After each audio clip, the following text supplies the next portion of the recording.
नमो नमः। दशम श्रेणी छात्र छात्री मानक अंतर्जाल संस्कृत शिक्षण कार्यक्रम रे स्वागत। आज आम दशम श्रेणी अंतिम अनुच्छेद दशम अनुच्छेदर अभ्यासर प्रश्नोत्तर गुड़िक आलोचना करवा। तो आस अभ्यास प्रश्नोत्तर गुड़िक आलोचना करवा।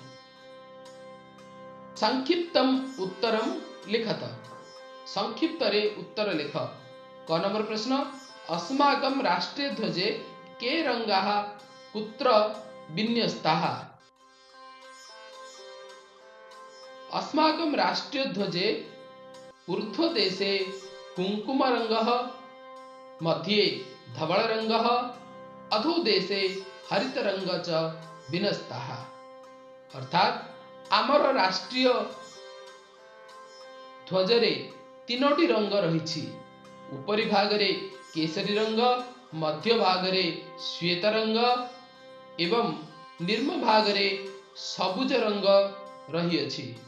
राष्ट्रीय ध्वजे स्थितानां रंगानां किं महत्वम्? राष्ट्रीय ध्वजे स्थित रंगानां मध्ये कुङ्कुम रंगः वीरत्वस्य त्यागस्य च, धवलरंगः पवित्रतायाः शान्तेः च, हरितरंगः उन्नतेः समृद्धेः च प्रतीकं भवति। राष्ट्रीय ध्वजरे थिबा रंग गुड़िकर विशेषत्व हेउछि केसरी रंग त्याग और वीरत्वर प्रतीक, श्वेत रंग पवित्रता और शांतिर प्रतीक एवं सबुज रंग उन्नति एवं समृद्धर प्रतीक अटे। के प्रधानः राष्ट्रोत्सवाः? केउडिक प्रधान राष्ट्रीय उत्सव अटे? स्वाधीनता दिवसः, गणतंत्र दिवसः, गांधी जयंती च त्रयः प्रधानः राष्ट्रोत्सवाः। स्वाधीनता दिवस, गणतंत्र दिवस और गांधी जयंती तीनोटी मुख्य राष्ट्रीय पर्व। केषु स्थानेषु प्रतिदिनं राष्ट्रीय ध्वजम् उड्डीयते? केउ स्थान रे प्रतिदिन राष्ट्रीय ध्वज उड़ा जाए? राष्ट्रपति भवने, उपराष्ट्रपति भवने, राज्यपाल भवनेषु, मंत्रालयेषु, सर्वोच्च न्यायालये, उच्चतम न्यायालयेषु, संविधाने, विधानसभा भवनेषु च प्रतिदिनं राष्ट्रीय ध्वजं ससम्मानम् उड्डीयनं भवति। अर्थात प्रतिदिन राष्ट्रपति भवन रे, उपराष्ट्रपति भवन रे, राज्यपाल भवन रे, मंत्रालय रे, सर्वोच्च न्यायालय रे, उच्च न्यायालय मानकरे, संसद भवन रे, विधानसभा मानकरे जातीय पताका उड़ा जाए। 2 नंबर प्रश्न, अति संक्षिप्तम उत्तरम लिखत। का तावत् भारतवर्षस्य परिचयं धारयति? तिरंगा भारतवर्षस्य परिचयं धारयति। अर्थात तिरंगा पताका भारतवर्षर परिचय को धारण करिछि। अशोक चक्रम कयोः प्रतीकम्? अशोक चक्र सत्य तथा प्रगतेः प्रतीकं भवति। अशोक चक्र अर्थात अशोक चक्र सत्य और प्रगतिर प्रतीक अटे।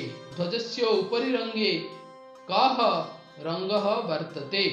ध्वजार बा पताकार उपरि भागरे केउ रंग अछि?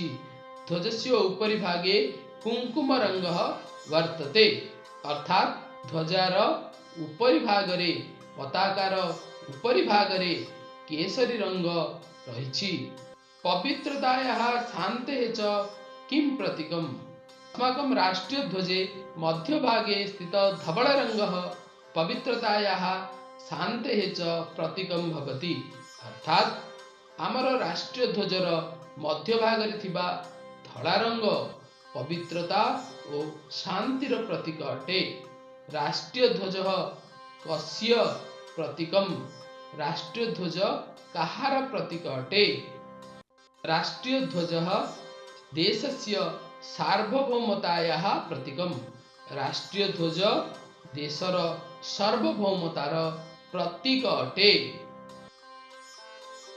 ये थिला दशम श्रेणी छात्र छात्री मानकर अनुच्छेद विभागर अंतिम अनुच्छेद। आशा ए भिडियोटी तुमर संस्कृत पढ़ा को सहज और सरल करिवो।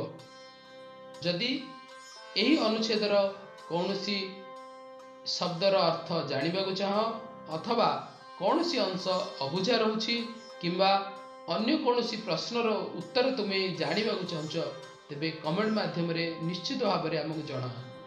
आमे तुमर समस्यार समाधान करिया पई चेष्टा करिबु। धन्यवाद। जय जगन्नाथ।